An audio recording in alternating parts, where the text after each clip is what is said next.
Welcome to அபி சமையல். இன்னைக்கு அஸ்கா மைதா எதுவுமே இல்லாம ஸ்டஃபிங் எல்லாம் வச்சு சூப்பரான பிரெட் ஜாமுன் எப்படி செய்யலான்னு பார்க்கலாம். நான் இன்னைக்கு கோதுமை மாவுல செஞ்ச பிரெட் எடுத்திருக்கேங்க. 8 பீஸ் எடுத்திருக்கேங்க. இதை மிக்ஸி ஜார்ல சேர்த்துட்டு நல்லா நைஸா பொடியா அரைச்சிருங்க. இப்போ இதை ஒரு பிளேட்ல கொட்டிருங்க.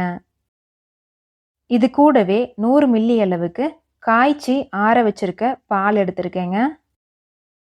பாலை கொஞ்சம் கொஞ்சமா சேர்த்துட்டு சப்பாத்தி மாவு மாதிரி நல்லா சாஃப்டா பிசைஞ்சிருங்க. இப்ப பாருங்க, இந்த அளவுக்கு நல்லா கலந்தாச்சு. அடுத்து ஜாமூன்ல ஸ்டஃப் பண்றதுக்காக 8 பாதாம் 8 முந்திரி எடுத்திருக்கேங்க. இதை நல்லா பொடியா நறுக்கி வச்சுக்கிறேன். இப்போ நம்ம பிசைஞ்சு வச்சிருக்க பிரெட்ல இருந்து ஒரு சின்ன உருண்டை எடுத்துக்கிறேங்க. இதுல ஒரு விரல் வச்சு இந்த அளவுக்கு குழி மாதிரி பண்ணிருங்க. இதுக்குள்ள நறுக்கி வச்சிருக்க பாதாம் முந்திரிய கொஞ்சமா வச்சிருங்க. இப்போ இந்த ஸ்டஃபிங் வெளியே வராத மாதிரி உருண்டை பிடிச்சிருங்க. உருண்டை பிடிக்கும் போது வெடிப்பு வந்தா கொஞ்சமா பால் தொட்டு பிடிச்சிருங்க.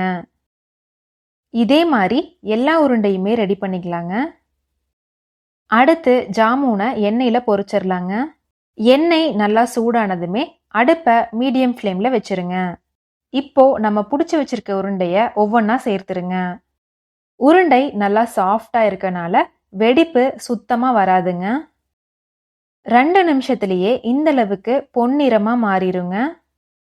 இப்போ இதை எண்ணெயிலிருந்து வடிச்சு எடுத்துருங்க. இதே மாதிரி எல்லா உருண்டையுமே எண்ணெயில போட்டு பொரிச்சு எடுத்துருங்க. அடுத்து சர்க்கரை பாகு காய்ச்சணுங்க.